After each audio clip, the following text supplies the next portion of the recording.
Thank you, Abraham. I want to talk about God in the traditional sense, and Abraham, and infinite intelligence. I hear the phrase communion with God, being one with God. I hear you talk about blending this self with my higher self. When I'm blended, I am my most fulfilled, I am my happiest, I'm peaking with joy. The world is beautiful, I see life through the eyes of source. When I was younger, I wanted to be a monk so I could be in an environment where I could commune with God, and the whole environment would induce that. I didn't become a monk, but I still I'm asking for clarity. Is there the possibility, other than blending with me and being the everything I have become, my highest being, one with my highest being, is there another form of communion with a larger entity? No. No, it doesn't get any bigger than that. It doesn't get any bigger than being out here on the leading edge in vibrational alignment with all that you are calling God. We want to jump in.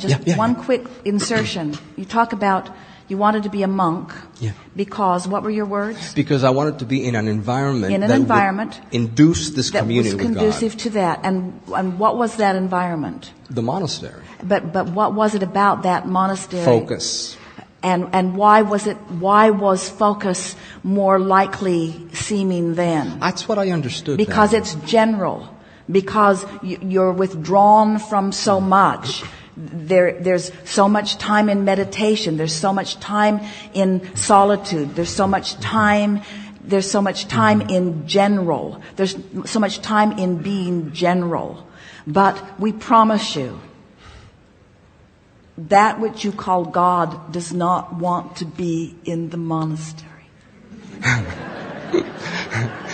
Wants to ride bicycles with you, wants to hang glide with you, wants to make love with you, wants to eat food with you, wants to soar with you, wants to contemplate with you, wants to revel with you, wants to be exhilarated, wants to climb your highest peaks, wants to view your beautiful world, wants to watch your weather patterns, wants to be part of this physical world, wants to explore the biology and the geography, wants in on every part of that, not just some solitude which is required in order to get you to stop fussing and worrying about things.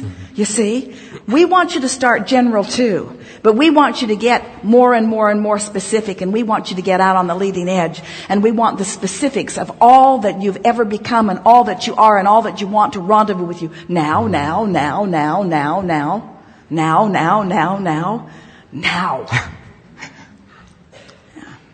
So when I was on my way to Australia for the Australia and New Zealand cruise, I watched a movie on the airplane, Eat, Pray, Love, and there was a phrase that just jumped at me. It said, God dwells within you as you.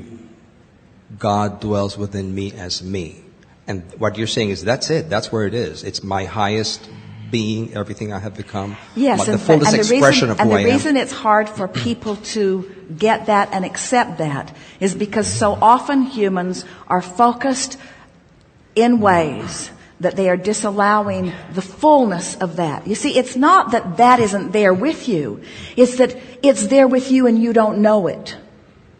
It's there with you and you don't know it because you're worried about being late for work, and you're worried about getting caught in a snowstorm, and you're worried about what somebody said, and you're worried about not being appreciated, and you're worried about being left out. You're worried about things that matter to you, but in your attention to these lackful things, there is a thing that you want that you are depriving yourself of. And so you mute your ability to know that. Years ago, Esther walked down to the gate to open it. Jerry was bringing the vehicle. And they had been basking, they had been walking, they'd been meditating, they'd had a nice meal. So they were all tuned in, tapped in, they were feeling really good. And Esther was just frisky, and she just went down to open the gate. She was waiting for Jerry, and he was delayed doing something. And while she was standing there, she had this moment like she'd never had before, where everything looked more beautiful than her eyes had ever seen. Things she was accustomed to looking at looked different to her. She could hear birds singing that were so far away she could not even see the birds. the fragrance of things in the air and couldn't even see anything blooming, but there it all was, all around her. All of her physical senses were heightened, and she is standing there feeling the emotion of it and feeling the amazement of it because it was so extraordinary, so pointed in this moment. And all of a sudden she said, Abraham, it's you, isn't it? And we said, you've caught us again. Peeping through your eyes, smelling through your nose, hearing through your ears, feeling through your skin. And it was Esther's first awareness that in her moment of allowing, our ability to explore her environment, which is so much keener than her former ability to explore her environment, gave her a richer, deeper, more satisfying experience, you see.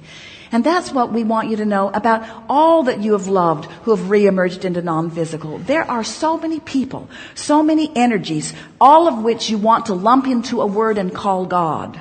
But all of this consciousness, all of this loving attention and consciousness that is focused with you, not just because you're here in this forum, but in every moment of your experience, you have access to that. The question is, how open to it are you?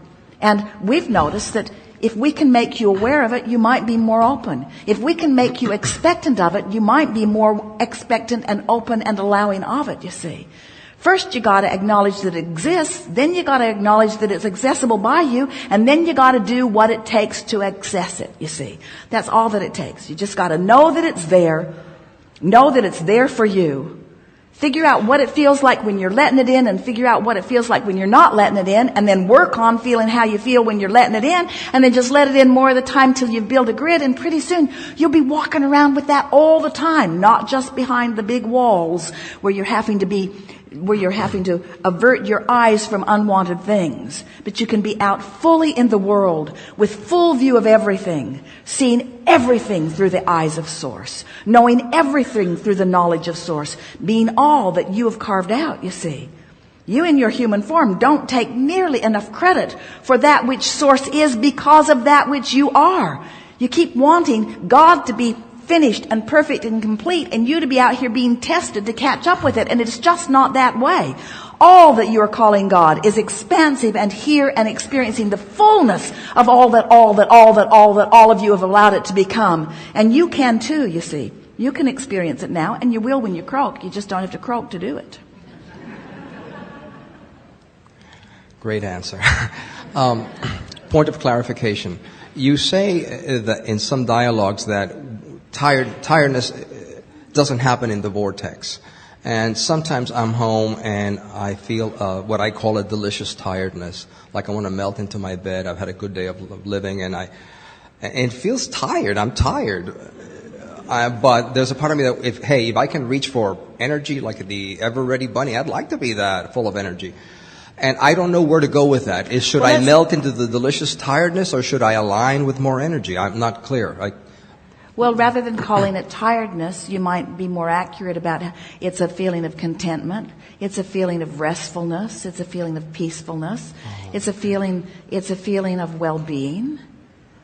You're not wanting to be off the wall, enthusiastic and passionate in every moment. In other words, but you can be within the vortex. There is a range of emotions that are all resistance free by Earth standards. In other words, you can feel satisfied without feeling enthusiasm to act. And really what we're talking about is when the grid is filling in with detail, that's usually when you have more passion. When the grid is just being the grid, that's usually when you feel more satisfaction and contentment.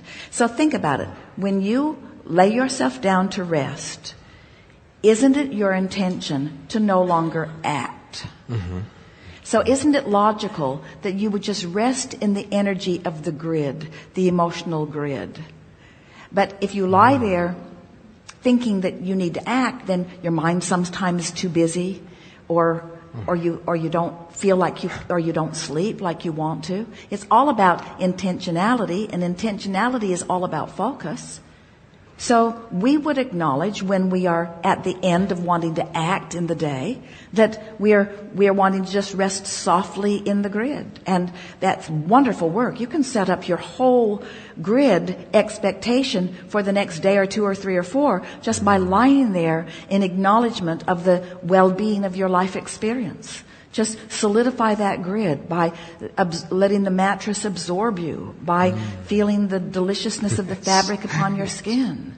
That's good work. That's the best work to do under those conditions, unless you want the grid to fill in with action.